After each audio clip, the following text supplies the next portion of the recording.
सर्गींच्या भोव मोगळा बापा आमी तुका अर्घा येता आयचो दीस नवो दीस बागे दीस तुवें आमकां परत तुज्या पांय तळा येवन तुका अर्घा दिवंक तुका महिमा दिवंक तुजी स्तुती करूंक तुजें आराधन करूंक तुजे उतार आयकूंक तुवें आमकां हांगासर हाण पळयलें बापा त्या पासून हांव तुका अर्घा येता आमच्या पायणा वाट्यार तुवें आमकां राखून व्हेले सगळे रात तुवें आमकां सांबाळले बरे विशय दिले सगळे पॉयंट तुवें आमकां शाबेतान राखले बापा आनी सुरक्षीत आनी शाबेतान तुज्या पांय तळा आमकां हाण पळयलें बापा त्या पासत आमी तुका अर्घा येता ह्या वेळार तुजे उतार आयकूंक आमी वेतना बापा आमी सर्वांचे मना एक तुजे थंय एक जायशें तूं कर एक सारकी भावना आमचे थंय उपजशें तूं कर आयकतल्या समेस्तांचेर आनी उतार दिवच्या मुजेरी तुजो पवित्र आत्म्याचो अभिशेक तूं धाड बापा आनी आमी सांगतानी हे उतार भक्तीपणी आनी खालतेपणी ते स्विकार करूंक तूं आमकां कुरपांनी आदार दी आयकल्ले ते हर एक ते उतार आमच्या काळजांत आमच्या मनांत आमी ते जिरोवन घेवंक त्या प्रमाणे आमची जिणी बांदूं हाडोवंक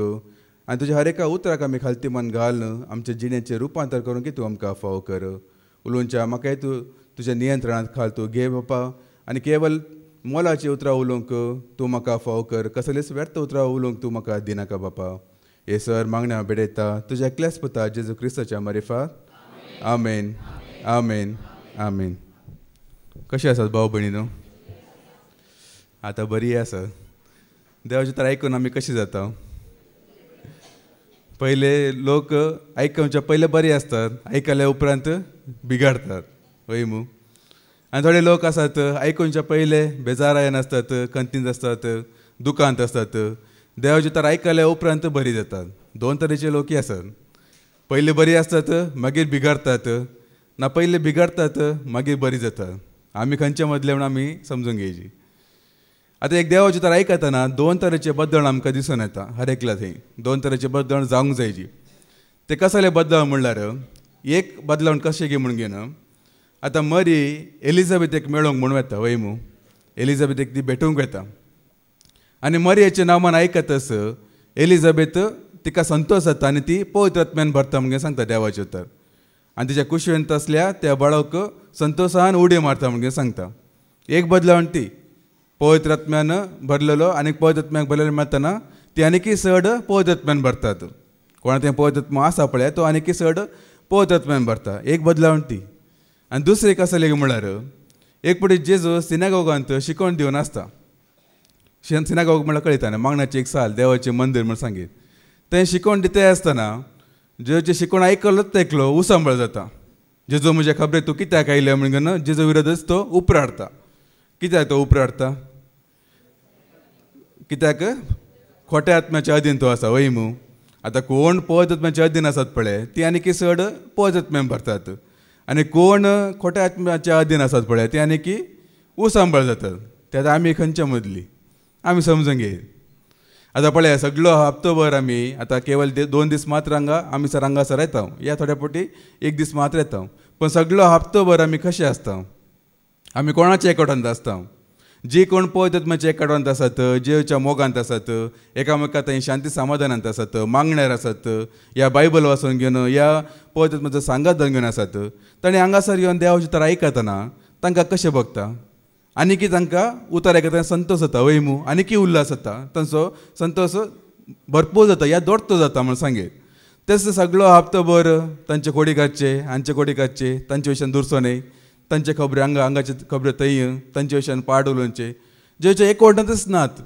आनी शेनवार येवन या शुक्रार येवन हांगासर बसल्यार आमचो संतोश भरपूर जाता गी कित्याक सगळो हप्तोभर आमी कोणाचे एकवटांत आमी आसल्या तोच आमकां उसांबळकार येता आतां हातून शिकोवन धराचें काही सूख ना सूख आसाय दितेल्यांक बोट जोगचें न्ही उतर सारकें दिल्यार आमी कित्याक उसांबळ जाता तशें सांगचें न्ही आतां हांगा दितलो उतर कोणा विशयान दिता देवाचें तरच दिता वय मू देवसराचें शिकोवन दिता गी देवसरा विशयांत शिकोवन दिता आसूं बरो पूण देवसराचें शिकोवन दिता गी पाद्रांव सांगता न्ही गी तुमकां बूध बळ आयकूंक मेळटा बाळ बूध मेळटा गी ना न्ही गी बूध बळ मेळटा देवाचें उतर मेळटा बरी उतरां मेळटात पूण ते स्विकार करतल्यांनी कशें स्विकार करतात ते तांचेर होंदून घेवन आसात त्या विशयान ताणें चिंतचे नाका अशें गी तशें गी म्हूण घेवन आतां हांगा केन्नाय बरी उतरच आमकां आयकूंक मेळटा वय मू केवल देवाचे सेवक बरी खबर आमकां प्रगट करता ती एक कांतार आसा न्ही गी कितली सोबीत पावला ती संतोष हारतेला दुताची वर्णूक कोणाक जायत ती सोबायता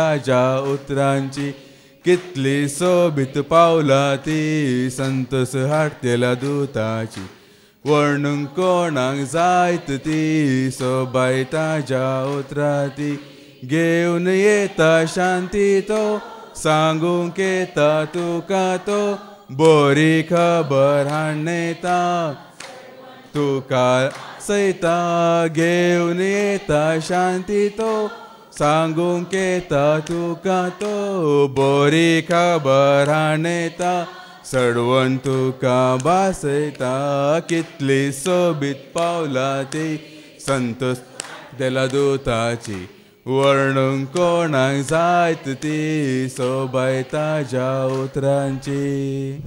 आतां देवाचो सेवक केवल बरी खबर घेवन येता बरे उतर घेवन येता बुरी खबर कोण घेवन येतात. आतां बरी खबर आनी बुरी खबर म्हणल्यार कितें पाड खबर वायट खबर म्हणटात वयमू कोण पळया जेजो विशयान उलयता बापा विशयान उलयता पवित्र विशयान उलयता देवाच्या उतरा विशयान उलयता ती जावन आसा बरी खबर तांकां केवल बरी खबर आसा. तेच पळया ताच्या विशयांत हाचे विशयांत तांच्या विशयांत थंय जाल्ले घडी तो हांगा जाल्ले घडी तो आमी उलयता जाल्यार ती जावन आसा बुरी खबर. ते कोण कशें कितें म्हणून आमी समजूंक घेवची. हांगासर तुमकां देवाची तर मेळटा जाल्यार जावंक पुरो भायर गेल्या उपरांत कॅन्टिनांत या बेसमेंटांत बुरी खबर आयकूंक मेळूंक की पुरो जायते तशें जायते खबर आयकूंक की मेळूं पूण खंयची खबर आमी स्विकार करची कित्याक म्हळ्यार कितले आमी बरी खबर आयकल्या उपरांत आसली बुरी खबर आमकां एक आयकूंक मेळणारी आसा पळय ताजो आमकां चड प्रभाव घालता. जाल्यार तुमकां एक घडीत तुमकां उडास करता. एक पटी हांव सांगा प्रेज वर्शीप करतना एक भयण हांगा वयर येवन घेवन इल्ले सांबाळटले तुमकां उडास आसा की त्या दिसा घरा वचून कोणा विशयान तुमी उलयलात इल्ले उडास करा. हांवूंत सकाळी म्हळ्यार सकाळची शिकवण आसली ब्रदराची हांव सकाळ वचून घेवन ब्रदरान बरें शिकवण दिलां पूण म्हाका एकच एक म्हज्या मांडन तसना एकच एक शब्द म्हज्या मांडन तसना हांव तेच चिंते काल जालें कित्याक हें जालें कशें हें जालें म्हणून म्हळ्यार ते घडयतच पळय कितल्यो गे आमकां एक प्रभाव घालता पळय आनी आमी आयकल्लें उतर त्या दिसा म्हाका खंयचें उडासी ना आनी घराक गेल्यार सुरू केला आमच्या घरांतच आज जालें कळयता की तशें जालें अशें जालें जावं पळय तुमच्या घरांत तितूच जाला त्या दीस वयमू ती शिकवण दिवन काले फायदो जाले कित्याक इत खबर आमचेर चड प्रभाव घालता तांच्या विशयांत तांच्या विशयांत आनी अशेल्या विशयांत कोण खबऱ्यो करतात पळय तांच्या विशयांत तुमी एक सत्र घेया कोण तुमचे लागीं येवन सांगता जाल्यार इल्लें चिंतून पळया. जावंक पुरो आज ते हेरां विशयां उलयतात आतां फाल्यां जावंक पुरो आमचेच विशयान कितें म्हणे वायट खबर भायर पडोवंक की पुरो आमचेच विशयान कितें गे वायट खबर या आमच्या कुटुंबा विशयान कितें म्हणे भायर वायट खबर भायर पडल्यार आतां ती वायट खबर सगळ्या सभेक या सगळ्या संवसाराक गाजयतले कोण चिंतून पळया. कोणाथावन आमी एक पाड खबर या बुरी खबर आमी आयकता पळय ते खबरो जिब्यो म्हणटात पळय तांचे तिस्त न्ही गे आतां मागीर आमच्या विशयांत या आमच्या मोगाच्या लोकां विशयांत खबऱ्यो करचे या भायर वचून घेवन फायस करचे आमी ते आतां कितले चिद्दन आयकता फाल्यां आमी जावंक पुरो आमी त्या जाग्यार आमी आसूंक पुरो आमचे खबऱ्यो भायर वचूंक की पुरो वय गे न्ही. आतां पळया जेजू मरण पावला उपरांत जेजूक निके पेलो वयमू मागीर ताच्या उपरांत तिसऱ्या दिसा जेजू बसयले प्रमाणे तो पुना जिवंत जालो. पूण थोडे फारिजेवांनी कितें केलें आतां ही खबर गेल्यार सांगता कितें जाता जेजूचे भावार्थ उत्पन्न जाता म्हूण घेवन तांणी कितें केलें थोडे पाऱ्या घरांक आपयले कोण जेजूचे राखण करनासले पळय तांकां आपोवन घेवन इल्ले दुडो दिवन सांगले अरे तुमी अशें सांगा आमी न्हिदून आसले शीस येयले आनी जेजूचे कूड घेवन तांणी धांवून गेले म्हण अशें तुमी खबर करा म्हूण सांगलें आनी तांणी तशें तसंगी खबर केलें. ती एक खबरी त्या काळार गाजयला फायस जाला. आनीक खबर कितें गे म्हळ्यार मरी मगदलेक जेजो दिश्टी पडटा ती वचून घेवन भावांक सांगता ती मागीर सगळ्या संवसाराक सुवार्ता प्रकट करतात तांणी जेजूच्या पुना जिवणपणा विशयान साक्ष दितात ती खबरी गेला ही खबरी गेला ती खबरी गेला दोनी खबरी गेला तोय मू आमी खंयचे खबरेंत आसा आमी कसली खबर आमी दिवन आसा आमी फारिजेव बरी तशें जावंक ना तशें घडोवंक ना म्हणून ती खबर दिवन आसा हांव गी या जेजूच्या पुना जिवणपणाक आमी साक्ष जावन आसा ते आमी समजूंक घेवची. दोनी कडेन रावंक की जायना ते जाता हे जाता हे दोनी म्हाका दी जें सांगूंक जायना हांगा बरी खबर भायर गेल्या उपरांत बरी खबर जावंक नजो अशें जाल्ल्या उपरांत तुमी सांगा बरी खबर फास्ट गी बुरी खबर फास्ट बरी खबरच फास्ट. आतां पळय हांव एक म्हयन्यातन हांगा देवाची दिवनत आसा नोव्हेंबरांत सुरू केल्लें आनी तांकां पयले जायते पटी प्रेजां वर्शीप केला सुमार 8 वर्सां तो हांव प्रेजां वर्शीप करनासा. आमच्या गांवच्या कोणाकय कळीत ना हांव देवाची दिवन आसा म्हूण घेवन कितें बरें काम करनासा कोणाकय कळीत ना तेच पळय आतां फाल्यां हांव एक पिवन घेवन टायट जावन घेवन कोणाले की मारामारी केल्यार अर्ध्या घंट्यांनी ते खबर वेता घेना कितले फास्ट वेता घेना पळय कितले प्रभाव घालता पळय बुरी खबर आनी बरी खबर कशी प्रभाव घालता गे पळया देखून ताका आमी चड लक्ष दिवचें नाका आमी चड चड बरे खबर आमी आयकूंक ताका आमी आयकूंक आमी चीज दिवंक जाय जी आतां तशें म्हणटना देवाचें तर म्हणटना थोडे उतर आमकां दुखतात आमकां बेश्टायतना ती दितना आमकां दुखता वैमू तशें म्हणून थोड्या जाणांक सांगचें आसा आमी पयलें निराशेन आसाव आमी दुखेस्त आसाव आमी कंगाल जालां आमी सलवालां आनी हांगा येयल्या उपरांत ती आमकां बेश्टयतात ती दितात आमकां आमची चुकी दाखयतात हें सारकें न्ही आमकां बुजोवणाची उतरां जाय जी आमकां समाधान करची उतरां जाय जी आमी पयलेंच कंगाल जालां निराशेन आसाव आतां हांगा येतना सक्कडे निराशेनच येयल्ले वैमू कोणें संतोशान येयल्ले कोणें ना पयले दिसा येताना सक्कडे धरणीक शेवटाल्ले पिड्यान पडले रिणान पडले कश्टार पडलेच ते सक्कडे आमी येयलो पूण जेजू ते कश्ट कालावधी दवरता गी आमी त्याच खंतींत आसा जी त्याच निराशपणांत आसा जी त्याच दुखांत आसा जी म्हणून जेजू सांगता गी आमचें दूख काडटा गी ना वैमू आतां कितले लोक संतोशान येतले हांगा हात उबारा पळया कितले लोक हांगासर हांव निजाकी संतोशान येता हांव शुक्रार सन्नारा खातीर राखून आसता म्हणटले कितले लोक आसा कितले लोक आसा तुमचे दुखां खंय गेलात जेजून सांगला न्ही गी तुमचे दूख संतोशान बदलतले म्हणून वैमू तुमच्या तोंडार हांसू हाडतलो म्हणून हांसू हाडोवचें कोणा निजायकी वैमू ते कांतार आसा न्ही तुजो मोग म्हाका दाखयताय तुज्या मोगान म्हाका लिपयताय तुजो मोग म्हाका दाखयताय तुज्या मोगान म्हाका लिपयताय तुजो मोग सौम्या तुजो मोग धन्या तुज्या मोगान म्हाका दवरताय तुजो मोग सौम्या तुजो मोग धन्या तुज्या मोगा म्हाका दवरताय आतां दुसरें चरणा मुजे संगी रावून म्हाका वेंगेन घेवून मुजी जतन करून सांबाळय तुवें मुजे संगी रावून म्हाका वेंगेन घेवून मुजे जतन करून सांबाळय तुवें हात म्हजो धरून चलयले तुवें हात म्हजो धरून चलयले तुवें मोग म्हजो करून हांसयले तुवें मोग म्हजो करून कोण आमकां हांसयता न्ही गी संवसार ह्या देंवसार आमकां दूख हाडयता आमकां कश्ट हाडयता आमकां निराशपण हाडयता पूण जेजू आमकां हांसो हाडयता वैमू म्हण्या बुकांत एक उतर आसा प्रोवर्ब 15 आनी वोळ 13 कितें सांगता म्हण्या बूक अवसर 15 आनी वोळ 13 कितें सांगता संतोष बरीत काळीज मुकामळ परजळ अशें करता मुकामळ परजळ अशें करता कितें संतोष बरीत काळीज वय आमच्या काळजान संतोष कोणाक दिला आतां दुखां आसात गी आतां रडणे आसा गी आतां विळाप आसा गी थोडे हांसो चड जावन रडणे येता हांसून की पुरो न्ही गी ते सांगतात न्ही कन्नडान काले आनंद बाश्पा काले म्हणटात न्ही संतोषाचा कण्णीर म्हण घेवन दुखांची दुखां न्ही संतोषाची दुखां आमकां संतोष चड जाल्ल्या त्या टायमार ते येतात न्ही थोडे फावटी दुखां गळून संतोशान म्हजे डिग्रीचे रिजल्ट आयकून म्हजी मम्मी रडली पास जाल्ले पळोवंक रडली ती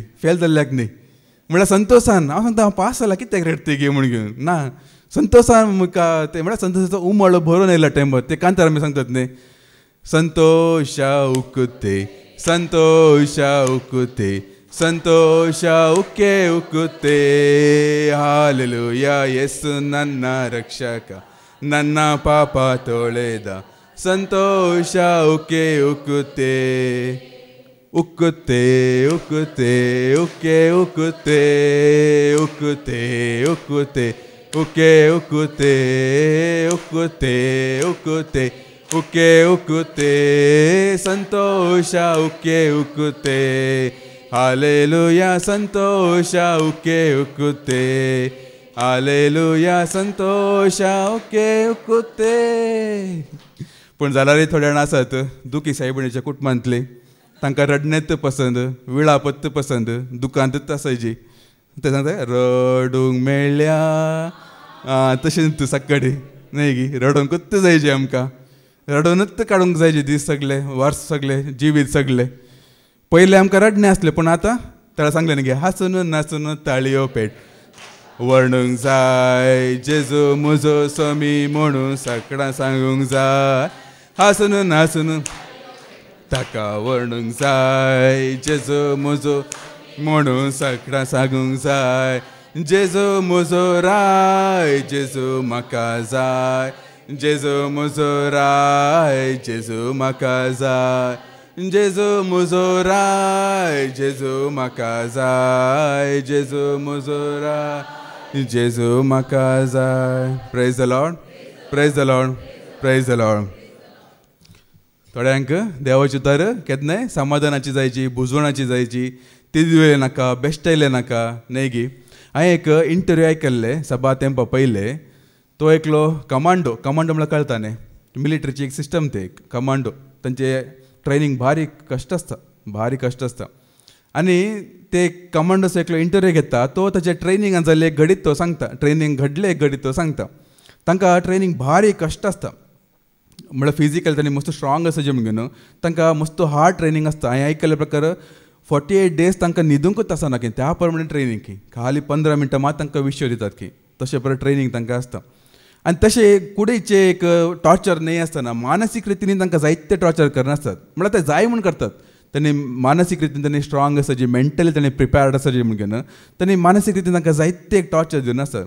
आनी तांकां मस्त कश्ट दिते आसतना एक फावटी त्या कॅम्पांत भायर ताणें एकलो अधिकारी येता की, दुसरो कॅम्पचो अधिकारी येता की, आनी तांचे कडेन मोगान विचारता की तुमी सकट कशे आसात, तुमकां सारके खाण जेवण मेळटा की, तुमकां मोगान पळयतात की, तुमकां जाय अशे हर एक गरजो तुमकां मेळटा की म्हणून विचारतना ते लोक ते ट्रेनी आसात न्ही ते सकट रडोंक सुरू करतात की, कमांडो सकट रडोंक सुरू करतात की ना आमकां मस्त टॉर्चर दितात, आमकां तशें करतात, अशें करतात, उठ बस करतात म्हणून सक्ताच्या दोळांतच दुकां येतात की. म्हळ्यार सुमार तेंपा उपरांत तांकां कोणी येवन घेवन बुजवणाची उतर दितना तांकां ते काळजांतले हर एक आटे विटे परत भायर काडतात की.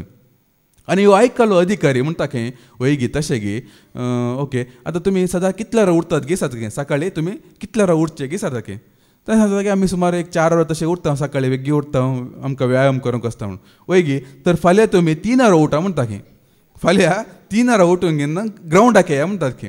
जायते काले गे पळया म्हणून तांणी ग्रावंडाक येतात की 3 उठून घेवन. आनी असो अधिकारी येता खंय आनी तांकां अशें कठीण ट्रेनींग दिता खंय, तांच्या जिवमानान ते अशें ट्रेनींग तेणी भोगलें ना की. सदां दिवचे परस 4 पट चड ट्रेनींग तांकां तो त्या दीस दिता की. आनी तांकां इतले थकयता खंय, इतले एक टॉर्चर दिता खंय, अशें एक मारता फोडयता खंय. मागीर निमाणे परतून सांजेर असेंब्ली जाल्या टायमार तांकां सांगता खंय आनी मुखार तुमी कंप्लेंट दिवंक नजो म्हणून. तांची शिक्षा येत कंप्लेंट दिल्ले, आमकां हांगा कश्ट दितात, दुकां येतात, तीच दितात. तुमी कमांडो जावंक केलात, तुमचे मदें कंप्लेंट म्हणचे आसूंक नजो, फुरपुरे म्हणचे आसूंक नजो, गुणगुणे म्हणचे आसूंक नजो अशें सांगता की. आनी जर तर तुमचे थंय कंप्लेंट येतात, फुरपोर येतात, गुणगुणे येतात, तेजे अर्थ तुमी कॅपेबल नात म्हणून घेवन. आज तुमी ट्रेनी, फाल्यां तुमकां वार जोनाक वचूंक थंय वचून घेवन तुमी अशें तो सामाना हे सामाना ते सारकें न्ही हे सारकें न्ही म्हणून तुमी गुणगुणते रावतात गी. त्या दीस ताका कळ्ळें की आमच्या हितून फुरपुरूंक ना, कंप्लेंट दिवंक ना म्हणून घेवन. आतां ते संवसार रितीन कुडीन झुजतले म्हण जालें, ते कमांडो म्हण जालें. आमी कोण? आमी आत्मीक झुजारी वयमू, क्रिस्ताचे विश्वासी शिपाई म्हूण सांगता. आमी विश्वासी साकर जावन आसा, आत्मीक झूज मांडटले आमी. आमी कशें आसूंक जाय? आमी गुणगुणूंक जाय गी, आमी फुरपुरूंक जाय गी. चिंता एक पटी, तांकां फुरपुरूंक ना, तांणी थोड्या काळाचे संवसारी झूज मत. आमी कितें आमचो दुस्मानच आमकां दिसना. चिंता पळया, आमकां असो एक दुस्मान आसा, आमच्या दोळ्याकच दिसना, ताचे विरोध आमची झूज म्हणटाना आमी कशें आसूंक जायची? आमी आनी की गुणगुणूंक जाय गी त्या इस्रायल लोकां परी. केन्नाय गुणगुणतले आमकां कित्याक हाडले, थंय फोन नातले गी, हांगा कित्याक हाडले, आमकां खावंक ना, जेवंक ना, शीत ना, तवशें ना, आनी कितें ना, लसूण ना, थंयतान कितें वय थंयतान आमकां कित्याक हाडले. थंय आसतना गुणगुणतले, देवा एक पटी भायर काड म्हूण सांगतले. थंय आसतना एक पटी भायर काड, एक पटी भायर काड. आतां भायर काडल्या उपरांत कित्याक भायर काडले, कित्याक भायर काडले? देवानी काले करचे. त्यामुळे देवा कितले राग येतले हांकां. म्हजी तूं उठ, हांव हांकां नासकान उडयता म्हणटलो, तूं उठ हांगाचे. आनी मोयजे आपल्या कितलो घालतो देवा तुवें अशें करचें गी तुवें अशें केल्यार मागीर तो लोक आमचो दुस्मान तुजे खेळकुळा करना गी देवान आपले प्रजेक अरण्यांत हाडून घेवन नास करून उडयले अशें सांगिनात गी तुजें नांव पाड करना गी मोयजे पळय कसलो एक घालतो पळय देवाचें नांव पाडता कसले एक ताका भिरांत आसले पळय देखूनच देवान मोयजेक विंचले चिंता मोयजेच्या जाग्यार जॉना प्रवादी आसले जाल्यार उतरा राग करचो आनी मोयजेन जॉनाक सांगलें जाल्यार जॉना तूं उठ हांव हांकां नास करून उडयता म्हळ्यार पयलें एक काम कर म्हणटालो पयलें एक काम कर तुका काम ना ह्या लोकांक तूं बसयले गावन दिता की म्हाकाय पुरो जावन गेला तुका हांव राग कोनालो केदाळा तूं सांगते म्हणून बरें का नासलो हांव जेत्रो सांगता बकऱ्यां सरून म्हाकाय आपोवन हाडले तुवें पयलीं तांकां नास करून उडय म्हणटा आसलो देखून देव तांकां त्या काळारच दवरता मोयजेच्या काळार दवरले जॉना प्रवादीक निनेवाच्या काळारच दवरले आमकां आईच्या काळार दवरला जेयूच्या काळार आसल्यार पुणी तेत फारीक सांगता मेळून घेवन कुसय ताका म्हणटले कोणाक गुत्तू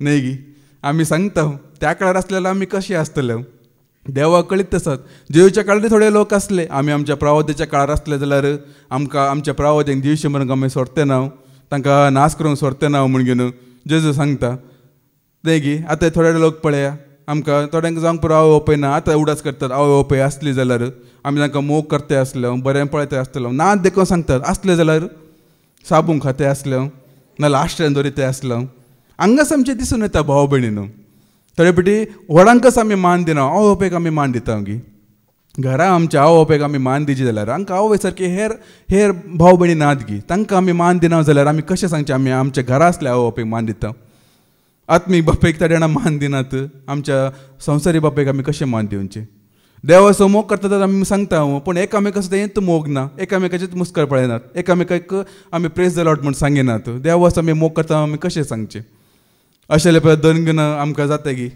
सांगा अशे प्रकारे असले जिणी जिवन घेवन आमकां बेश्टे नजो तिद्वी नजो म्हूण सांगल्यार जाता गी न्ही गी देवान आमकां कशें रचला ल्हान भुरगो जावनच रचला वय मू आदां हांव बरें व्हडलो रचला गी आमकां पण देवाक कळीत आसा पयले ल्हान भुरगो जायची पयले आवयच्या गर्भांत आवयच्या अधीन मागीर आवय ओपयच्या अधीन मागीर इस्कॉलान टिचरीच्या मास्टराच्या अधीन मागीर ऑफिसाक गेल्या उपरांत थंय आसत बॉस धनी तांचे अधीन मागीर थोड्या जाणां आमकां नाका हे कोणाच्या अधीन रावंक नाका हांव सेल्फ एम्प्लॉय म्हजे ओन बिजनेस करता तांकां कस्टमराच्या अधीन रावपाचें गी नाका कस्टमर सांगता उपर हाटल्यार कस्टमर येतात गी पळय हर एक जाग्यार आमकां एक कोणाच्या अधीन आमकां रावूंकच आसात मागीर हांगा येयल्या उपरांत आत्मीक बापाच्या अधीन भायर गोवोरमेंटा अधीन पुलिसाच्या अधीन संविधानाच्या अधीन पुरे कडेन देव आमकां पळयता आमी कशें आमी खालती जाता कशें आमी अधीन आसा म्हणून आमी हांकां कोणा की आमी मान दिना कोण सक्तांचे विरोध आमी उपर हाडटा कोणा की म्हाका कोणी नाका हांव एकलो सारको म्हणून चिंतून आमी जियेता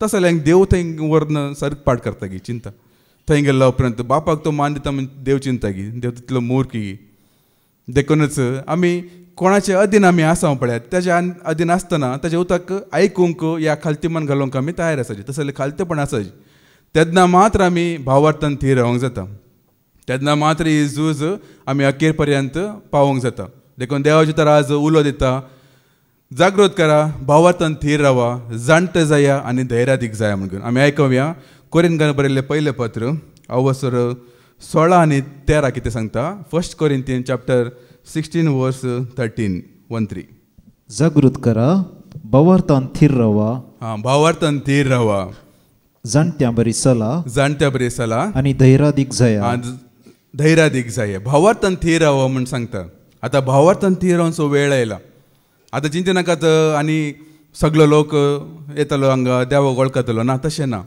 आतां म्हाका थोडे म्हणजे हांगा आसले खातीर मागचें इतलेंच जायतो नवो लोक येवन दी तांकां जेची वळख म्हणून आसलो लोक भावार्थान थीर रावला पळय म्हणून कित्याक म्हळ्यार अंतीम काळार अशें जातलें म्हणून सांगलां जेजून जायत्यांचो भावार्थान रावतलो जायते लोक भावार्थ सांडून पाटी वयतलो म्हणून जेजून सांगलां अंतीम काळार हे जातलें म्हणून सांगलां आतां आदल्या हप्त्यान ती पळया पात्राबांनी सांगलें वावर साडल्यात पिका व्हडलो उणें जाला म्हणून जेजूच्या काळार कशें आसलें जेजू कितें मागतलो पिकावळे टेस्ट आसात पूण वावरडी थोडेच आतां उलटा जाला वावरडी साडल्यात पिकावळ उणें जाला कित्याक उणें जालात कित्याक सकडी भावार्थान पयस गेला ताका कारण आमी सोदूंक काडची देखून हांवें केन्नाय मागचें भावार्थ आसलो एक घट आसल्या पुरो म्हणून जायते कारण आसात भावार्थान पाटी वचूंक हा संवसार इतलो नश्ट जाला की जायते कारण आसात पूण पहिले सुरवात तशें नासले. पहिले जेजूच्या काळारी ताजे उपरांत धर्मदूताच्या काळारी आसा पळय जायतो लोक एक शिकोवन दिल्यार पळय सगळे एक सगळे शहरच जेजूक समर्पीत जाते असले.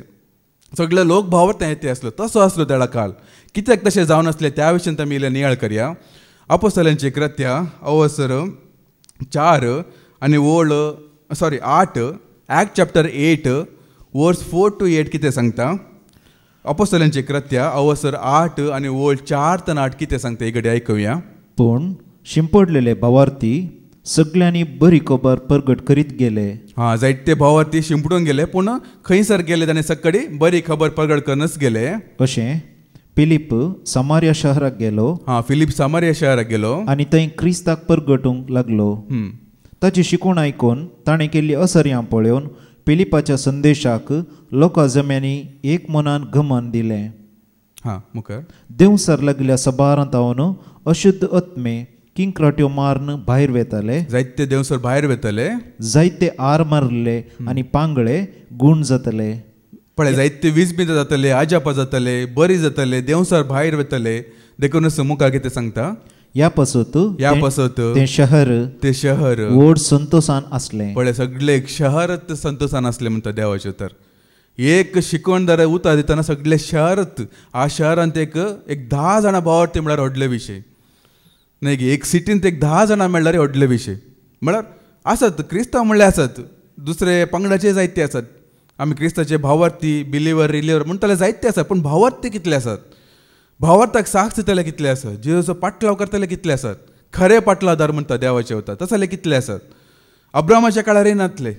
अब्रामा सांगले 50 लोक म्हणल्यार 40 या 30 निमाणे एकलो पर्याय मेळूंक ना म्हूण सांगता. आनी आज हो संवसार त्या संवसारा परस चड पाश जाला म्हूण सांगीत. एकलोय भावार्थ ना. सक्कडी पाटी गेला, सक्कडी शिंपडून गेला ते ह्या भावार्थान पयस गेला. पूण ते पयले तशें जायनासले. सक्कड लोक भावार्थान दितले. कित्याक येतले ते बी आमी आयकुया. तातूंत अपोस्तलांची कृत्यां अवसर 2 आनी 40 आनी 3 कितें सांगता. ॲक्ट चॅप्टर 2 वर्स 43 कितें सांगता. कित्याक ह्यो लोक जायते हारी यांचे पाटलान येतले ओगी म्हणून. दमदूता मारिफात सबार असर्या आनी खुणा जातल्यो देखून समेस्ताचेर एक तराची भिरांत आयिल्ली. सांगता कितें जायची. आजापा जायची, खुणा जायची, विजमिता जायची. आमचो ब्रदर केन्नाय सांगता न्ही गे जहाँ चमत्कार वहाँ नमस्कार म्हूण घेवन न्ही गे. जहाँ चमत्कार वहाँ नमस्कार. कोणाच्या नांवार जाल्यारय परवाना. तो जेजू आसूं दी, जोजे आसूं दी, मरी आसूं दी, कोणी आसूं दी. आमकां ओटू चमत्कार जायची, आमकां विजमिता जायची, आमकां खुणा जायची. त्या काळार तशेंच जाल्लें. खुणा जातले आनी जायते लोक बरे जातले. मागीर आनीक आमी वळ आयकुया. तातूंत 9 वर्स 33 to 35 अपोस्तलांची कृत्यां अवसर 9 वळ 30 आनी 3 तो 30 आनी 5 पर्यंत कितें सांगता. ॲक्ट चॅप्टर 9 वर्स 33 to 35. थंय एनेया नांवाचो आरेगार 8 वर्सां मांद्रेक लागलो. ओके. तो ताका पळोवंक मेळ्ळो. पेद्रून ताका म्हळें एनेया जेजू क्रिस्त तुका बरो करता. जेजू क्रिस्त तुका बरो करता म्हणटना कितें जाता. उठ आनी तुजें अंतरण सारकें कर. आनी तक्षणच तो उठलो. मुखार लिड्डांतल्या आनी शारोनांतल्या निवासियांनी ताका पळयतस ते समेस्त सम्या थंय परतले. पळय आजापा पळयले समेस्त जेजूच्या पाटलांक गेले. आजापा पळयले समेस्त दमदूच्या पाटलांक गेले. एक बरें जालें सकाळी जेजूच्या एक कोटांत येयले. पूण येयल्लो लोक कित्याक सारके विश्वासान रावूंक ना. कित्याक ताणें मागीर पाटी गेले. कित्याक तांचे थंय तो भावार्थ उरूंक ना. कित्याक ताणें केवळ आजापा पाटलानच आसले. खुणा जाल्यार मात्र तांकां जाय आसले. त्याच समारियांत एकलो सिमांव म्हणलो एकलो जादूगार आसलो. गाडीगार म्हणून सिमांव गाडीगार म्हणून घेवन तो पयले तांणी मस्त फेमस तो जावन आसलो. जायते तो जादू प्रकरण लोकांक थंय मस्त एक कितें म्हणटात एक कितें म्हणटा रेप्युटेड म्हणटा मस्त प्रसिद्ध जावन आसलो. मस्त प्रसिद्ध मनीस जावन आसलो. त्या शहरांत एक पटी फिलीप येता. फिलीप येवन घेवन आतां आमी आयकले सुवार्ता प्रकट करता. जायते लोक भावार्थी जातात. मात्र न्ही हो बी ते फिलिपाचे उतर आयकून घेवन जेजूक तो सत मानता. जेजूक तो स्विकार करता. मागीर कितें जाता की म्हळ्यार हे एक खबर जेरुसलेमांत आसल्या त्या भावांक कळ्ळी जाता. त्या वेळार थंय जुआंव आनी पेद्रू येतात. पेद्रू येवन घेवन तांचेर हात दवरून घेवन तांकां पवित्र आत्म्याचे देणे मेळचे खातीर तांणी मागोवंक येताना हो सिमांव ते पुरो पळयत आसता. पेद्रू हात दवरता सकडी पवित्र आत्म्यान भरतात. हे पळोवन ताका एक आशा उबी जाता. म्हाका बी हे देणे जाय जे म्हण घेवन. आनी ताका आशोप जाल्या टायमार तो वचून पेद्रोगे कितें सांगता म्हाका हे बी देणें दी म्हणटना पेद्रो कितें सांगता तें आमी आयकुया. ॲक्ट चॅप्टर 8:21 कितें सांगता. अपोस्तलांची कृत्या अवसर 8 आनी 20 आनी 1 कितें सांगता.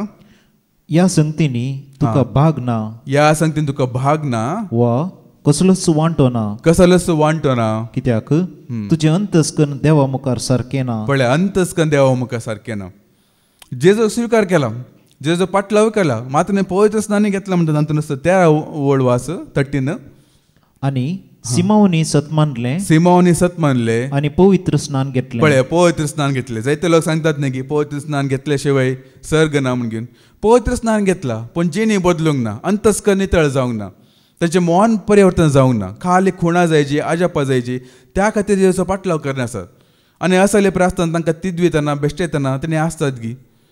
अशे प्रकार जीवन आसतना तांकां सारकी करतना तांकां म्हळ्यार तांची साल बदली करूंक नाका. तांकां उत्तरां कितें जायची, खुणा जायची, आजापा जायची, बरेपण जायची, बरें जाल्लें जायची, हे पळोवंक जायची.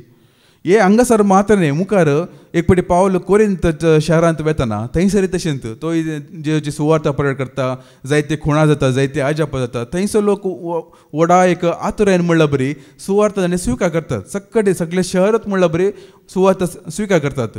मात्र न्ही थंयसर लोक कशे गी म्हळ्यार सुवार्थ स्विकार करता मात्र न्ही तांकां जायते आत्मीक देणें मेळटा म्हणटा देवाचे तर. जायते आत्मीक देणें तेणी भरपूर जावन आसतात. पळयतात म्हणजे णव कितें आत्मीक देणें आसा वैमू ते हर एक आत्मीक देणी तांचे थंय आसतात, हर एक तरांचे. इतले पर बरेपण आसून इतले देणी आसून घेवनी, इतले बरेपण जोड घेवनी तांचे थंय कसले पर वायट आमकां आयकूंक मेळटा की ते आमी आयकुया. पयले आत्मीक देणी कितले तांचे थंय आसले ते बी आयकुया. कोरिंथांक बरयलें पयलें पत्र अवसर 1 आनी ओळ 6 कितें सांगता. 1 कोरिंथियन्स चॅप्टर 1:6 कितें सांगता. कारण क्रिस्ता पासत हांवें दिल्ली साक्ष तुमचे थंय इतल्या परिपूर्ण तरान थीर जाल्या की आतां कसलेंच आत्मीक देणें तुमकां उणें नासता.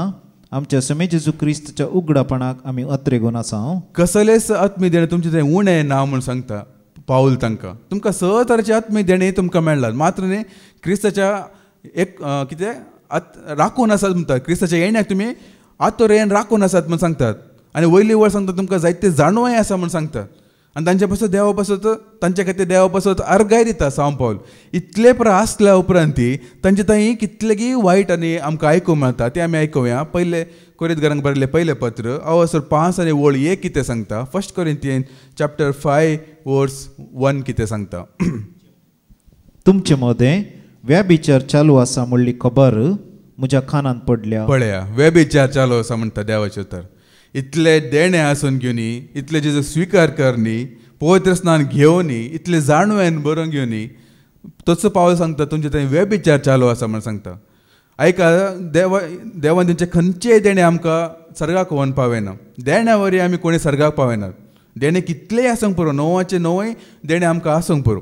आमी देण्या वरी कोणी सर्गाक पावना. म्हणजे थंय देणे आसा देखून हांव सर्गाक पावता असले चिंता एक रॉंग म्हूण सांगे. कित्याक म्हळ्यार आतां आपल्या लुसिफर पळया, ताजे थंय देणे नातले गी. ताका देवान देण्याने भरोना गी.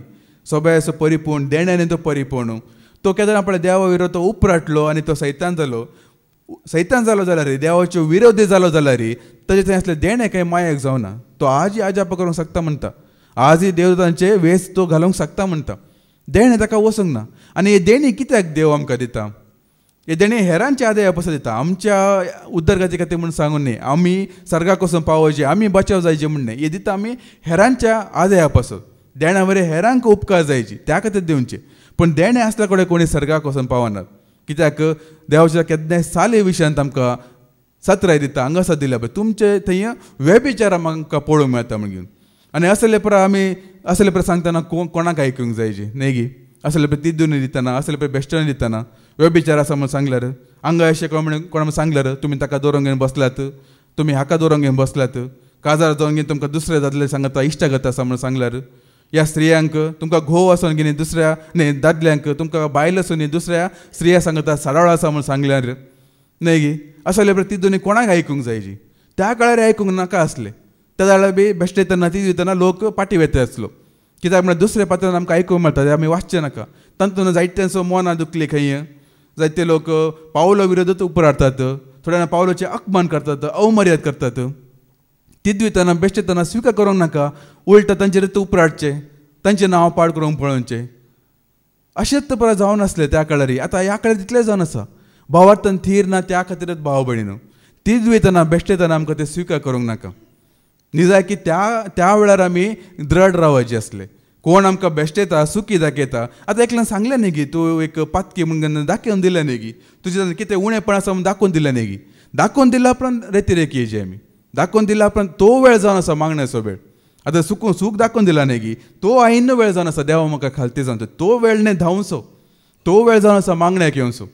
पेद्रू पळया, पेद्रूच्या दोंडीर जेजू आसतना अजाप केल्ल्या टायमार पेद्रू कितें सांगता, म्हजे थंय पयस सोमी हांव एक पातकी मनीस म्हणटा न्ही गी. तेन्ना जेजू सांगता, तूं आतां यो म्हज्या फाटल्यान, आतां हांव तुका मनशाचो पागी करता. तूं वळखलें न्ही गी, तूं एक पातकी म्हूण घेवन. जेजूक ते जाय आसले. जायते लोकांक ते वळखूंक सुमार 10-15 वर्सां वयतात. आमी एक पातकी, आपूण एक खोटो मनीस, अयोग्य मनीस म्हूण घेवन. वळखल्या उपरांत हे कळ्ळा उपरांत साबास सोडून वयतात. आतां कळ्ळा न्ही की तूं एक सोर म्हूण कळ्ळा, फटकेरो म्हूण कळ्ळा. कळ्ळ्या उपरांत तूं आतां रेती येवची. कळ्ळ्या उपरांत तुवें खालती जायची. त्या सुमका घरा बरी वय सोमी हांव एक पातकी मनीस, तुजें म्हाका येवंक हांव योग्य न्ही म्हूण घेवन. त्या वेळार देवाची काकूळ तूं मागाची. त्या वेळार धांवचो वेळ न्ही. वय म्हजे पाद्रा कितले बरें सांगता आमी, पवित्र जावन येवचें न्ही, पवित्र जावंक येयचें म्हूण घेवन. जावन कोणी येना. देवान असले एक वाट दवरले जाल्यार तुमी पयलीं पवित्र जाया, मागीर म्हणजे थंय येया म्हूण सांगल्यार एकच एक मनीस बाचाव जायनासलो. एकच एक मनीस बाचाव जायनासलो. हांगा आयिल्ल्या उपरांत पवित्र जावचें, आयिल्ल्या उपरांत नितळ जावचें. आतां धांवचो वेळ न्ही, आतां बसून आयकोनचो वेळ. इतले देम कितें जाल्यार कळयत ना, पूण आतां ह्यो आयिन्न वेळ जावन आसा. आमी चिंता आमी दान धर्म करता, आमी दान ते एक वांटो दिता, आमी सेवा करता, आमी ते करता, हे करता, देखून देवाचो आशिर्वाद न्ही. देवाचो आशिर्वाद थंय न्ही. देवाचो आशिर्वाद आतां जावन आसा. तुजें सुखी तुका दाखोवन दिल्या उपरांत, तुजी पातकां तुका दाखोवन दिल्या उपरांत आतां तूं खालती मन घालते. आतां तूं देवाची उतर तूं स्विकार करते आनी देवाक तूं वळखते, ह्या देवाक तूं आपणाकच तूं समर्पीत करते. तेन्ना तो आशिर्वाद देंवन येता. तेन्ना 2 वंटांनी, 2 न्ही 4 वंटांनी म्हूण सांगीत. पयले कितले आमचे थंय आसले कुरपा आसा पळय, ते 4 वंटांनी, डबल न्ही, ट्रिपल न्ही, 4 वंटांनी चडटा. पयलो असले आशिर्वादा परस आतां चड आशिर्वाद तूं वळखल्या वेळार. पेद्रू थंय कशें घडलें तशें जाल्यार पेद्रू एक पटी चुकून घेवन परत्यान तो संवसाराक वता, जेजूक नाकारून परत्यान जेजू येता. परतून येवन सेम हाज्या परतुनीकन दाखयता. आदलो एक कितें म्हणटात ते समर्पणाची उड आसा करता. आदी तुका अशेंच न्ही गे विसरून काडलें, तूं पटे गेलें न्ही गी. आतां परत्यान हांव अजाप करूंक शकता म्हूण घेवन. आनी तेन्ना ते अजाप केल्या उपरांत परतून ताका पाटी हाडल्या उपरांत परत्यान जेजू एक सवाल विचारता, तूं म्हजो मोग करते गी, तूं म्हजो मोग करते गी, तूं म्हजो मोग करते. 3 पटी विचारता. पेद्रू सांगता वयसम्या वयसम्या वयसम्या, म्हजो मोग करतले म्हणजे शेळ्यांक सले म्हणजे ते बी जेजू 3 पटी सांगता. पळया जेजू तेन्ना ताका तो स्विकार करता. आनी हे 3 पटी जेजू तो सांगता वयसम्या हांव तुजो मोग करता, वयसम्या हांव तुजो मोग करता, वयसम्या हांव तुजो मोग करता. 3 पटी सांगलें ताका एक शिकोवन 3000 लोक कुसले. पळया 3 पटी ताणें सांगलें जेजूक वय तुजो मोग करता म्हणून. 3 पटी ताणें सांगल्याक 3 उतरांनी 3000 लोक, 10 पटी सांगल्यार 10,000 लोक कुसता आसलो कोण. तितले ताळा ताका करता जेजूचो मोग कितें गे म्हूण घेवन. ह्यो एक सादारण मनीस न्ही, ह्यो एक प्राववादी न्ही, ह्यो कोण सेवक न्ही, देवदूती न्ही, देवाचो पूत. पयली साक्ष दिल्ले त्या सिमोन पेद्रून तुस जीव आहे देवाचो पूत म्हूण घेवन, खरो क्रिस्त तुस म्हूण घेवन. ताका कळी जाता. कित्याक तो आयिल्ल्या वेळार ताच्या मनान कळी जालें ह्यो एक सामान्य मनीस न्ही, असाधारण मनीस. म्हणजे तांकां कितली पातकां आसा, कितलें खोटेपण आसा म्हूण घेवन जेजू ते राखून रावता. एक पटी दाखयल्या उपरांत मागीर धांवचें न्ही. ताका आमी येवनचो वेळ जावन आसा. कशें पळय वेचीक पूत पाटी येयलो न्ही गे. लोक कितें सांगू न्ही, लोक पाटी येयल्या टायमार घडपा करता, खबऱ्यो करता, ते सांगता हे सांगता. पूण वेचीक पुतान ते परवा केले गी. व्हडल्या पुतान कितें सांगलें, ताका तुवें कित्याक पाटी घेतले, बापाक तो सांगता कित्याक तुवें पाटी घेतले, तो कालवंत सरशे गेल्लो, तो आनी खंय वेश्य सांगता गेल्लो, वायट इश्टा खातीर सांगता गेल्लो. हाणें पळयला की तो खंय गेलो म्हण घेन. हाणें पळयला की ह्या वेळार सोशल मिडिया केल्या म्हणे आसले की फेसबुकान ताणें फोटोस अपलोड केले पळयता तशें केल्या म्हणे आसले की. ह्यो तशें घडपाक करनासता. जावंक पळय ह्यो गेल्लो जाल्यार तशें करतलो असलो कोण ना. ताका ताजे विशयान तो नाका जाल्ले पुराय सांगता. पूण तो पळया बारीक संतोशान बापा सांगता. ताजो वांटो गेल्यार परवाना, पूण आतां ताका बापाचो वांटो मेळ्ळा. कितलो संतोशान तो आसा. पयले कितें होगडेले ताजे परस चड तो मागीर येवन जोडता. देखून असो कोण तिदविता, कोण बेश्टेता, कोण सारकी करता त्या जाळा धांवचें न्ही. त्या जाळा मागण्या घेवनचो वेळ जावन आसा. आमकां त्या जाळा देव आमकां आशिर्वादांनी भरता. देखूनच हांगासर आसा ताणें कितें सांगता तो वेबिचार तुमचे तें चालू आसले आनी मुखली वळ कितें सांगता त्या तरसो व्यभिचार अनुभव त्या मध्ये लेगून मेळसो ना. पळय अनुभव ते थंय लेगून मेळसो ना म्हण घेवन. आदल्या हप्त्यांत आमी आयकलें न्ही की कोण क्रिस्ताचे दुस्मन आमचेच साल सारखे ना जाल्यार आमीच क्रिस्ताचे दुस्मान, आमीच देवाचे दुस्मान. अनुभव तेंक देव काही करेना भाव पण तेणी नेणारे म्हणजे सण सोडता म्हणल्यार तांकां बी अवकाश दिता. पूण ते अवकाश दुसरे, पूण आमकां ताणें विंसून काडला, आमकां ताणें नितळ केला, आमचे पासून ताणें कितें सकट केला ते आमी उडास धरून घेवची. आमचे साले वरी आमी देवाची दुस्मान जावन पावतात. अनुभव तिले गुन्हे आसले ते पळोवंक मेळना, तुमचे थंय आसले पळय पळोवंक मेळटा गे म्हण घेवन. आनी कितें जायते आसा जावंक पुरो ह्या सभान ती आसूंक पुरो. देखून ती दितना कोणाकी आयकूंक नाका, बेश्टेतना कोणाकी आयकूंक नाका. तेच बरेंपण जाता म्हणटना सगळ्यांक आयकूंक जाय, सगळ्यांक येवंक जायची. अनेक तांचे उणेपण सांगता. तेच कोरिंथीयांक बरयलें पयलें पत्र 1 आनी वोळ 11 कितें सांगता. 1 कोरिंथीयन चॅप्टर 1 वर्स 11 कितें सांगता. कित्याक म्हळ्यार म्हज्या भावानो, तुमचे मदें न्याय झगडी उठल्यान. तुमचे मध्ये न्याय झगडे उठला म्हणटा. अनेक तांचे थंय असले उणेपण अशें जायते आसा, पूण थोडे मात्र आमी नियाळ करया. न्याय झगडे उठला म्हणजे न्याय झगडे म्हळ्यार ही काही रागाची झगडी न्ही, मोसराची झगडी न्ही, हंकारची झगडी न्ही, न्याय झगडी म्हण सांगीत. म्हळ्यार तो काही वायट ना, पण जालेले सारखे नाही म्हणटा पाऊल. ते कशें म्हणजे मुखले वळ सांगता कितें ते जावन आसा.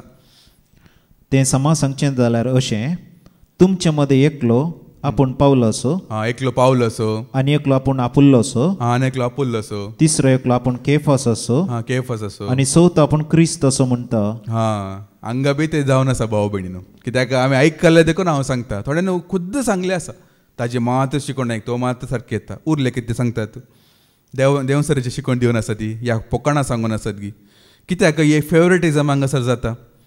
आतां निमण आयकलें केफास असो मात्र जावंक पळय तांचे मतींत आसले आसूंक पुरो. केफास म्हळ्यार पेद्रो वैमू, तो जेजू सांगता सुरूताना आसलो, देखून ताणें सांगचे सारकें म्हण थोड्याच्या मतींत आसले आसूंक की पुरो. हे पावलो आपोलो पुरो मागीर येयल्ले हांकां कितें कळटा. केफास सुरूतानी आसलो न्ही गी. तशें तांचे मदें एक विंगड तांचो हेडींग कितें बरयलां ते बी वाच. पळय सभेचे थंड. थंड पळया कशें थंड जाता पळया. ताजे मात्र आयकूंक जायची. हांगासर जावंक पुरो. थोड्यांक फादर जेरीचे मात्र आयकूंक जायची. कित्याक तांणी सेमिनारी गेलात, तांणी लोभ घालतात न्ही गी, तांणी काजार जावनात. उरल्यांचे आयकूंक नाका, ते काजारी तांणी ते पॅन्ट शर्ट घालतात. आमी काजारांत आसल्यार रे भावार्थांत आसा तेच आमकां दिसून येना न्ही गी. काजाराची इतले राटावळी आसून घेवनी, इतले भार आसून घेवनी, इतले जबाबदारी आसून घेवनी, भावार्थांत आसा तेच आमकां दिसून येना. 6 जाणांक न्ही गी पॅन्ट शर्ट घाल्ले नाका. 6 जाणांनी सांगले आसा फादर जेरीची मात्र आयकची. तेणी सेमिनारीक गेला, तांचे मात सारके, उरल्यांचे पर सारके नात ना. थोड्यांनी उलटा सांगचे पाद्राबाचे आयकूंक ना, तेंचे आयकूंक ना. म्हाका थोड्यांनी सांगले आसा खंयचे दीस पाद्राब लोभ कोणाक शिकवण दिता पळय त्या दीस हांव हांगासर येता. पाद्राब खंयचे दीस लोभ कोणाक हांगा शिकवण दिता पळय त्या दीस हांव पक्का येता म्हण घेवन. आनी ताणें उरल्यांचे आयकून आसात, पाद्राबाचे आयकूंक ना. लोभ हांकां आडकाळ जावन गेला. पाद्राबकां न्हिदताना बी लोभ घालून न्हिदता गी. लोभ आडकाळ जावन गेला. ते सारके न्ही, हे सारके न्ही म्हण घेवन. उरल्यांचे सारके, पाद्राबाचे आयकूंक ना. आनी थोड्यांक बेश्टे तल्यांचे आयकूंक नाका. मोगान मालिश करून दितल्यांचे तांचे मात्र आयकूंक बरें न्हीद काडयत न्ही गी. हे बेश्टे तले मदें मदें बोब मारतात, बेश्टे येतात, तांचे आयकूंक नाका. अशें जाता. हांगा बी जाला, हांगा जाला देखूनच हांव सांगते आसा. आनी अशें जाताना कितें जाता, कित्याक म्हळ्यार अशें जाताना कितें जाता की म्हळ्यार आमकां जाय अशें उतर आमकां आयकूंक मेळना. जावंक पुरो देवाचें तर तुमकां मेळटा, पूण तुमकां तुमचे जिणेक जाय अशें उतर तुमकां आयकूंक मेळना. कित्याक म्हळ्यार जेजो कितें जायची, जेजो सांगता एका मनाचें जाल्लें जायचें वैमू. जेजो मागण्यान ते सांगता बापा जशें हांव आनी तूं एक जावन आसा तशें तेय समेस्त एक जावन दी म्हूण सांगता. जेजोक ते जायचे, आमी सगळ्यांनी एका मनाचें जाल्ले जायची. ताजे मात्र आयकता, हाचे मात्र. आतां अशें करतना कितें जाता की म्हळ्यार आमी कोणाचें मात्र आमी आयकता पळय तांचे तर आमकां देवाचें तर आयकूंक मेळूंक पुरो, पूण आमकां जाय अशें तर आमकां आयकूंक मेळना. आमकां जाय अशें उतर कोणाक आमी हाचें आयकना म्हणून आमी चिंततात पळय, हो म्हजो दुस्मान हाचें हांव आयकना, ताचें तानूच आयकूंक मेळटा. हे एक देवाचें काम जावन आसा. कित्याक म्हळ्यार हे म्हजेच एक अनुभव जावन आसा, एक्सपिरियन्स जावन आसा. कित्याक म्हळ्यार हांवें आतां म्हजें तशें न्ही, हांवें कोणाक की भेदभाव केल्ले म्हण न्ही, पूण हांव एक नेणारपणान सुरू हांव करतलो. सुरू येयल्या टायमार सुरूचे एक म्हाका लागता 5-6 म्हयने तशें हांवें केलां सुरूचे. कित्याक म्हळ्यार पाद्राबाचें शिकोवन हांवें युट्यूबार आयकून घेवन फादर जेरीक वळखून घेवन हांव हांगासर येयल्लो. पाद्राबा मारी फादर जेजोक हांव वळखलो, पूण म्हाका वळख अशें फादर जेरीचें मात आनी कोणाचें म्हाका वळख ना. त्या वेळा एंड्रू बेदरी नासले, तांणी अप्रूप येवन वेतले. त्या वेळा म्हळ्यार हांव मागण्यांत आसले, पूण शिकून अशें रेग्युलर दिनातले. दुसरे भाव आसले, थोडे भयणीयो आसले, तांचे हांव आयकनातलो. म्हळ्यार आयकतलो पूण तितले चीत दिनातलो. ते कितें म्हळ्यार आमचे बरें न्ही, म्हळ्यार तांकां हांव एक रितीन हें करतलो. म्हळ्यार तांचें आयकूंचें नाका, पाद्राबाचें शिकोवण मात्र आयकची. पाद्राबाचें हर एक शिकोवणे म्हाका उडास आसात. हर एक शिकोवण्याक उतराक हांवें चीत दिला, पूण उरल्यांचें ते तशें चीत दिवना. मागीर कितें जातलें, हेरांचें हांव कोणाचें अलक्ष करता पळय तांचे तानूच म्हाका नवे नवे उडप म्हाका आयकूंक मेळटलें. तांचे तानूच एक नवे सता म्हाका जिणेक संबंध जाल्ले पळय तांचे तान म्हाका आयकूंक मेळटलें. तेन्ना म्हाका कळीत जालें आमी अशें करचें सारकें न्ही. आमचें थंय एका मनाचें भावना आसा जें मगे तांतून वयलें एक वड आसा न्ही की तें वास आमचे एका सारके भावना आसा जें म्हणटा पळय तांतूनच तुमचे मध्ये तुमच्या मध्ये एकसारकी भावना आसत जाय. एक सारकी भावना आसा जाय. आमच्या मध्ये एका सारकी भावना आसा आमी एका मनाची जायची. ताका तिरस्कार करचे हाका तिरस्कार करचे तशें आमी केन्नाच करूंक नजो. हे थंय तर जावन आसले आनी अशें जाल्ल्या वरवीं आनीकय सुमार आसा तांचे मध्ये न्याय तीर्मान जातले. तांचे मध्ये केलें म्हणटात पंचायतकी जातले व्याज जातले म्हणटात. तांणी अनुभवतले की वचून घेवन तांणी एकामेकाक कोर्टीक वचचें म्हूण सांगतात पळय. आनी भावार्थी आनीकल्या भावार्थी कोर्टीक परत आपोवन व्हरतलो. देखून पावले कडेन सांगतात तुमी देवाचे भुरगीं सगळ्या संवसाराची झरती करतले म्हणजे तुमी नेणात गी. देवदूतांची लेखून तुमी झरती करता तुमी नेणात गी. तुमी अनुभवतले की वचून घेवन तुमी अशें करचें की म्हणून जायते उणेपण आसले. पूण आशिल्ले पळय तिदविताना बेश्टेताना त्या लोकांक आयकूंक नाका. ते सकाळी उपरार्थात पाटी वतात. एक बेश्टेताना जायते लोक भावार्थान पाटी गेल्ले. आनी कोण भावार्थान पाटी वतात कोण लोक पळय आनीकी खुणा सोदतात आजापा सोदतात विस्मिता सोदतात तो लोक जावन आसा. म्हळ्यार त्या लोकांक देव सरत ह्या भावार्थान पाटी व्हरता म्हणटा देवाचे तर माथेवाच्यो वांजेल अवसर 26 आनी वड 26. मॅथ्यू चॅप्टर 24 वर्स 24 कितें सांगता एक घडी आयकूया. माथेवाच्यो वांजेल अवसर 26 आनी वड 26 24 वर्स 24 कितें सांगता. कित्याक टक्की मनीस येवन आपूण क्रिस्त वा प्रवादी म्हणून सांगतले आनी आपणाक तांगता जाल्यार देवान विंचून काडलेल्यांक सयत फटयत तसली वर्ती खुणा आनी असर्यां ते करतले. पळया तसली वर्ती खुणा अजापा करून घेवन जायते विंचून काडलेल्यांक जेजून सांगले आपयले साबार आसात पूण विंचून काडले थोडेच उरले विंचून काडल्यांक सयतान फटयतात. कित्याक हेणे सकाळी आनीकी आजापा जायची आनीकी विस्मिता जायची आनीकी हे जायची अद्भुतां जायची हे सोदून घेवन येवन आसात. तांकां देवाची उतर नाका. तांकां तांची मनां नितळ जाल्ले नाका. तांकां जिणेचें रुपांतर जाल्लें नाका. आनी असले पळय सोदून गेल्ल्याक देव सर भार एक इजी म्हणल्यार बरी तांकां कितें म्हणटात फटयतात. आनी असले लोक हांच्या विशयान कितें सांगता जेजू कितें सांगता हे खुणा सोदतले आजापा सोदतले हे कोण म्हूण सांगता. माथेवाच्या वांजेलांत अवसर 16 आनी वड 4 कितें सांगता. मॅथ्यू वर्स 16 वर्स 4 कितें सांगता.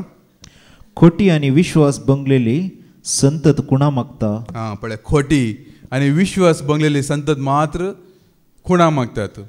कित्याक जेजू तांकां खोटी म्हूण सांगतात. कित्याक खुणा मागचें म्हळ्यार कितें जावन आसा. पोरण्या सालान एकलो राय सांगता की हांव देवाचे कितेंच खुणा हांव मागचो ना कित्याक देवाची हांव परीक्षा करचो ना म्हूण सांगतात. खुणा मागचें म्हळ्यार देवाची परीक्षा करची जावन आसा. हांकां परा देवाची परीक्षा करूंक जाय की आसा वय गी न्हय गी आनीकी अविश्वास पूण देवाच्या उतरावर आनीकी भावार्थी येवंक ना आनीकी तांकां कितें म्हणजे जाल्लें तांकां पळोवंक जायचें. आनी असले लेपरा करन असले लेपरा सोदून घेवन आसतात तांकां देव सर कशेंय फटयता म्हूण सांगता. कशेंय फटयतात. तांकां खुणा तुमी खुणा न्हय गी पळोवंक गेल्यार तुमकां खुणा दाखोवनूच हांव फटयता म्हणटात. आनी ते मुखल्या दिसान अंतीम काळान हे पर आमकां दिसून येता म्हूण सांगता. रेवलेशन चॅप्टर 13 वर्स 16 कितें सांगता. उगडापणाचो बूक अवसर 13 वड 13 तो 14 कितें सांगता. रेवलेशन चॅप्टर 13 वर्स 13 to 14 कितें सांगता. हे दुसरे मनजातीन वड वड खुणा करून दाखयल्यो. पळय हांगासर खुणा करून दाखयल्यो सगळ्या मनशां उजीर मळ भारतावन उजो लेगून भुमीचेर पडसो केलो. आनी खुणा कसले पळय उजो हाडोवचे वयरतान उजो हाडोवचे मळ भारतान उजो हाडोवचे. लोक सकाळ कितें चिंततात हो आजापा जाती आसा खुणा जाती आसात. आदल्या काळार जाला येयल्या मुखांतर अशें एक आजापा जाला वयमू वयरतान उजो देंवन येयल्लो. हो बी कोणी आसूंक पुरो येयल्या बरीत कोणी आसूंक पुरो या येयल्याचो आत्म हाचे थंय येयला आसूंक पुरो. हाफ नॉलेज म्हणटात तांकां सारकी एक जाणवा येना. खुणा सोदूंक गेल्यात आनी ह्यो फटकेरो प्रवादी ह्यो कोण न्ही की मन ती कोण जावन आसा एक देवसार वयमू देवसार तितून 11वी वळ कितें सांगता 11 आनी 12 कितें सांगता.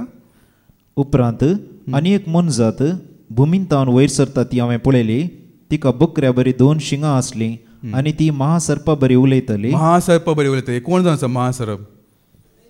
सैतान. आनी ह्यो महासर्प मुखार कितें करता मुखले वळ तिणें पयले मनजातीचो संपूर्ण अधिकार घेतलो. संपूर्ण अधिकार घेतलो म्हण सांगता फटकिरे प्रवादी. मनजाती जावन ते संपूर्ण अधिकार घेतात आनी खुणा करतात आजापा करतात. खंयचे जेवच्या नांवां जायनात पूण कोण पळय हे पळय आमी सोदून घेवन वतात पळय तांकां तो फटोवन आसा म्हण सांगता. आतां खुणा आजापा जावची चूक गी जेजून आजापा करूंक ना गी जेजोनी आजापा केला वय मू जायते जेजोन केले आजापा कोणानी करूना तितले आजापा केलात पण जेजोनी आजापा कित्याक केल्ले कित्या खातीर केल्ले ते बी बरोवन गेला जॉनचे वांजलांत अवस 2 आनी वोड 11 कितें सांगता जॉन चॅप्टर 2 वर्स 11 कितें सांगता हे आपले पयले असरये जेजून गलिलेयाच्या खाना शहरांत केले थंय उदक असले वायन केले वय मू हे कित्या खातीर केल्ले आनी आपली महिमा दाखयली आपली महिमा दाखयली आपली महिमा दाखोवचे खातीर जेजून केल्ली खंयचे आजाप जावन दी खुणा जावन दी तातूंत जेजूक महिमा जायची बापाची महिमा जायची पूण आतां कितें जाता साबार जाणां गूण जाल्या उपरांत तांची साक्ष तुमी आयकल्या की ह्या प्रिचरान म्हज्या पासत मागले त्या पास्टरान म्हज्या पासत मागले आनी हांव गूण जालो ह्या सभेक गेलो देखून हांव गूण जालो खंय ह्या जेजूची महिमा जेजूक महिमा जावन आसा की असले जाग्यान न्ही पण कशें तो महिमा सोर नासा की पळया फटकिरो प्रवादी आनी अशें पळय महिमा सोन घेवन आपणाची करनासा कित्याक तो बी एक टायमार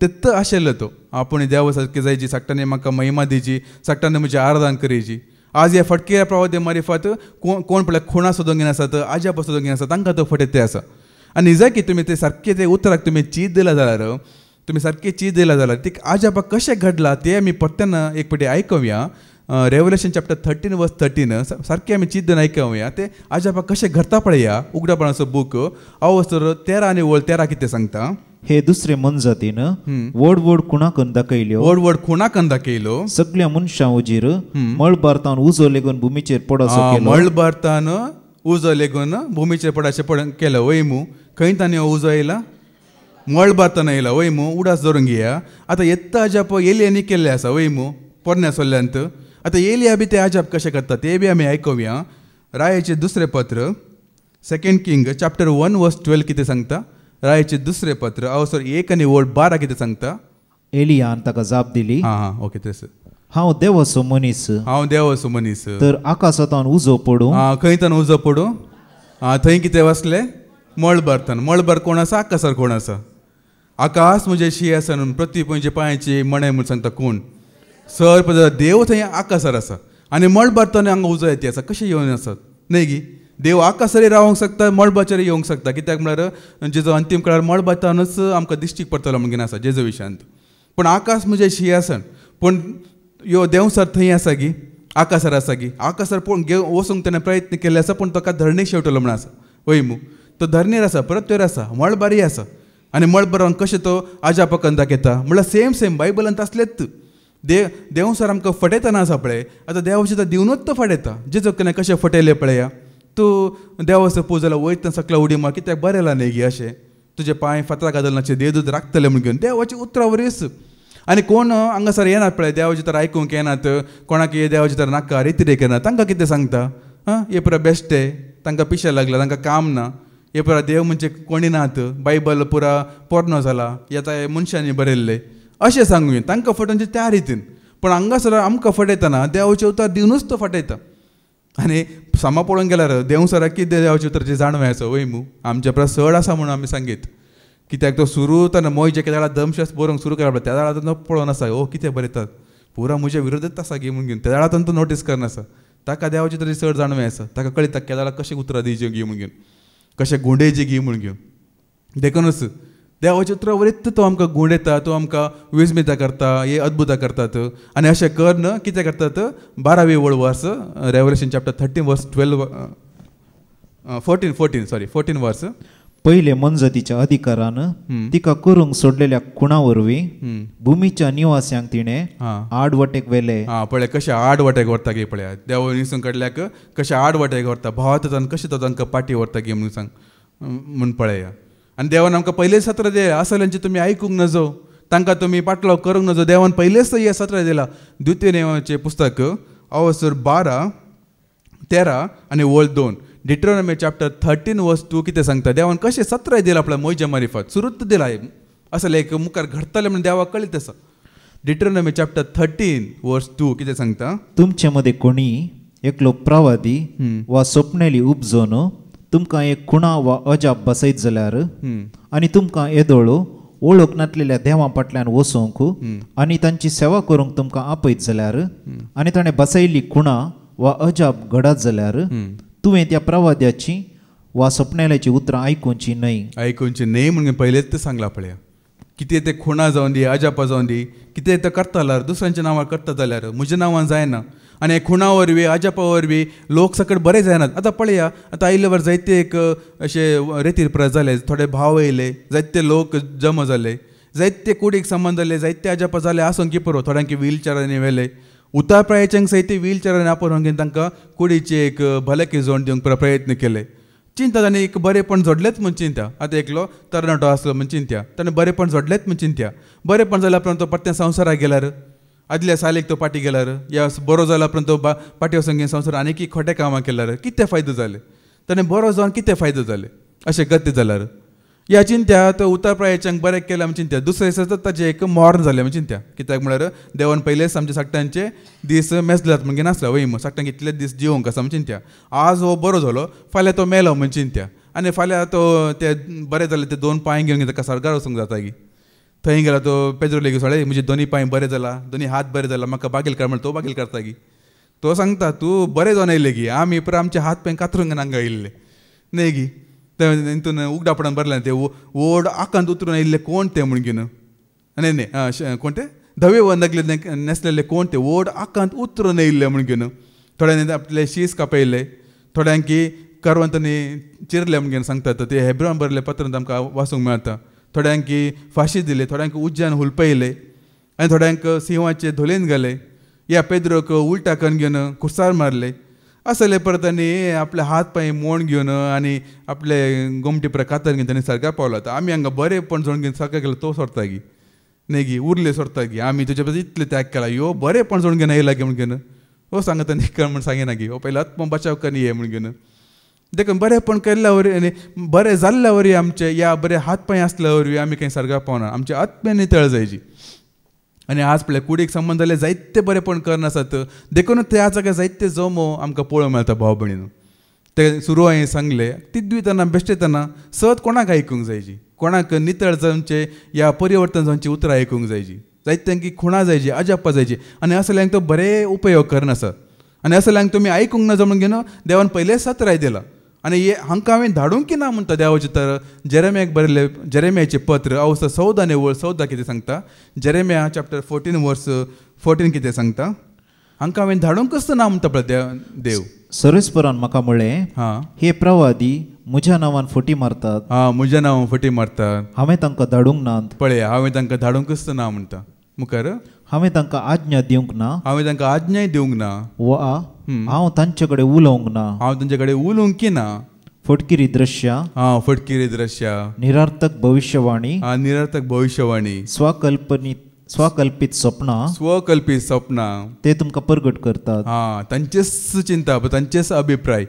देशांत शांती ना जाल्यार शांती म्हूण सांगचे कितले पळय फटकिरे प्रवादी आमकां आयकूंक मेळटा तशें जाता अशें जाता पूण कितें जावचे पयलें कोणांनी प्रवाद केलें आयकूंक मेळना पूण तांचें तें स्वकल्पीत आदल्या हप्त्यान आमी आयकल्लें न्ही गी एक भयण बरें एक न्हेसून घेवन क्रिसमस ट्री म्हळ्यार ते कित्याक क्रिसमस ट्री कित्याक लावचें म्हणून ताजें कितें चिंता ते सांगून आसा क्रिसमस आमी ट्री कित्याक आमी लावंक जाय जें म्हणून कितें ताका कांय देवाचें तर कांय ताळ पडना आनी दिता कशें घे म्हळ्यार बारी एक बरें एक वस्तू घेवन बरें मेकअप आनी करून घेवन बारी आपणाक सोबून घेवन बरें हांसून हांसून हांसून देवाचें तर दिता अशें म्हळ्यार सांगता की आपणा थंय आकर्शण करचें म्हणल्यार बरें पुरा मॅचींग पुरा गाण घेवन हांव चिंतूंक लागलो आसले प्रिचर आयल्यार हे आयकतलेचे दादल्याचे आत्मे खंय वचूंक पुरो घे म्हण घेवन न्हय गी इतले सोबीत प्रिचरांनी येयल्यार आमकां दादले तांकां पळोवन पळोवनूच यमकोडांक वचूंक आसात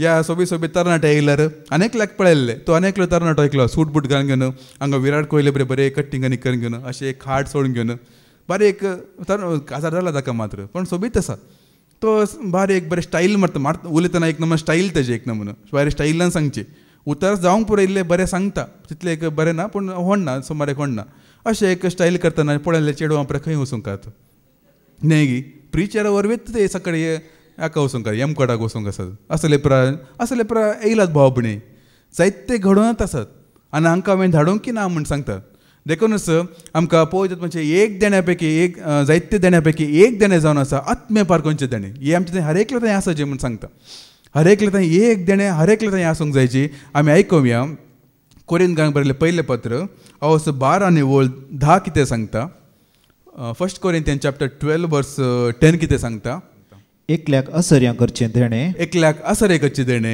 आनी एकल्याक प्रवाद करचें आनी एकल्याक प्रवाद करचे तिसऱ्याक हा प्रेरकत्मे परकूंचें हा प्रेरकात मी पारकून पळोवचे हे देणे सक्ता थंय आसूंकच जायचे नाजाल्यार आमकां कळना भाव म्हणून बिळी जाल्यार हालाला म्हणटात न्ही धवे असले सक्कडी दूध म्हणून तो घेवन आमी तांचो पाटला करता निमाणे वेता आमी नासाचे वाटेक हांव पयलीं हांगा एका विनवणेच्या मागण्या घेतलो अरे त्याला येताना सुरू एक 6 म्हयने येयल्लो आसा त्याला हर एक पटी एक मागणे येयल्ल्या पासून हांवें मागचे आहले हांगा वस्ती करतल्या पासून हर एक पटी मागचे आहले तांकां आत्म्य पारकोवचे देणे दी सोम्या म्हण घेवन सक्ता थंय आसून दी म्हण घेवन कित्याक म्हळ्यार हांकां खंयचो आत्मो सारको खंयचो आत्मो खोटो कळीतच जायना कोणी एक देवाचे दिता म्हणजे तांच्या फाटल्यान वेचे कोणी एक खुणा करता अजाप करता म्हणून तांच्या फाटल्यान वेचे तांचो उद्देश कितें म्हूण कळीत जायना आतां हे लोक आसतले अजाप कर्ण आपलो सभा वाडयता जाल्यार कित्या खातीर सभा वाडयतात तांचे एक अल्टिमेट गोल कितें आसता सांगा पळय दुडूच न्ही गी दुडवा खातीर तांचो व्यापार वहिवाट केला बरी जायना गी तांचे मोलादीक वस्त्र घालचे व्हड व्हडले कारांनी भोंवचे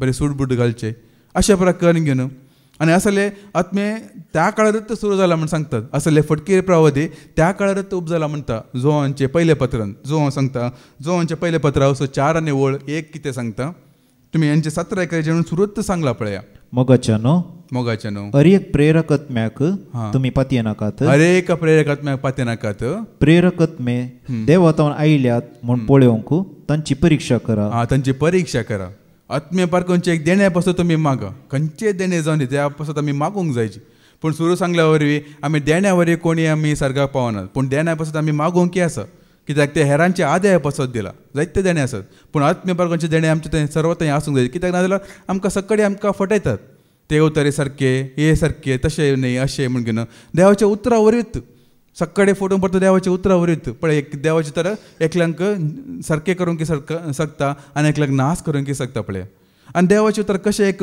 गुंडेतले आसत की म्हण ते बी बरोवंक घाला पळया पेद्रूचे दुसरें पत्र हांव 3 आनी 16 कितें सांगता 2 Peter chapter 3 verse 16 कितें सांगता देवाचे तर कशें एक गुंडेतात म्हण घेवन तांचो बरोवंक घाला पळया मुखार वर्स अज्ञानी आनी अतीर मनाचे अज्ञानी आनी अतीर मनाचे हांचो अर्थ गुंडयतात हांचो अर्थ गुंडयतात पळया न्ही परत्यान वास सुरूतान वास तो पेद्रो कितें सांगता की म्हळ्यार पावलाच्या पत्रा विशयान तो सांगता पावलान जायते आमकां पत्रां बरयला तांचो जायते गुंडायाची शिकवण आसात पूण ते आमकां समजूंक जायते कश्ट मारता कित्याक म्हळ्यार ताणें जायते ताका जाणवाय ताणें जोडलेली पावलान पूण पेद्रो कितें सांगता की म्हळ्यार इतले हाणें जाणवायची उतरां दिला जाल्यार आतां अज्ञानी आनी अतीर मनाचे थोडे लोक आसात तांणी ते उतरात गुंडयतात म्हणून सांगतात म्हळ्यार देवाची तरत पूण ती उतराच तांणी गुंडयतात म्हण घेवन आतां परते सुरूतान वास सर्व आपल्या हेर पत्रांनी हे संगती विशयांत उलयतना ताणें हेंच शिकयला समजूंक कश्ट मारतात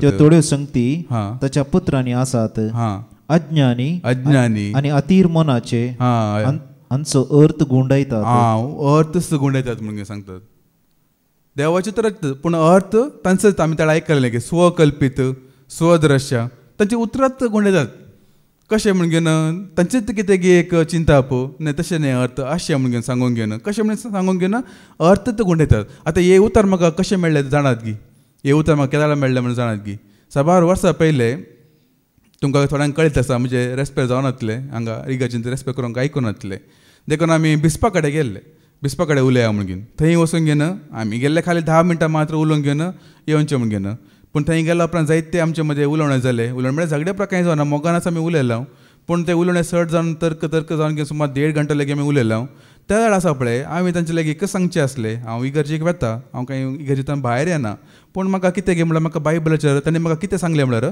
बायबलाचेर हात दवरन तुवें अशें फरमाण करचें म्हणून सांगलें आनी तें सारकें न्ही देवाचे तरी सांगता ओय मॅथ्यू 5:33 कितें सांगता एक आयकूया मातयेच्यो वांजेला 5 आनी 30 आनी 3 कितें सांगता पुर्वजांक सांगलें तुमी आयकलां सपूत घालन दिल्लें उतर मोडी नाका आनी सोरेस्परा मुखार आण घालन बसयल्लें फारीक कर पूण हांव तुमकां सांगता सपूत घालचोच न्ही आकाशाच्या नांवान सपूत घाली नाकात कित्याक देवाचें सिंहासन तें भुमीच्या आनी सपूत घाली नाकात कित्याक देवाच्या पांयाची मणय ती आकाशाच्या नांवांनी सपूत घालनाकात भुमीच्या नांवांनी सपूत घालनाका म्हण देवाचें तें सांगता वय मू कोणाच्या नांवार आमी सपूत घालूंकच ना मुखार आमी वाचलें जाल्यार आमचें उलोवणें जायची वय या न्हय आनी जें कितें सर्तीक आसा तें पुरा देंवसारांतल्यान येता म्हण सांगता येसा हांव म्हळ्यार सांगूंक म्हूण गेल्लो, आर्ग्यू करूंक म्हणून हांव गेल्लो.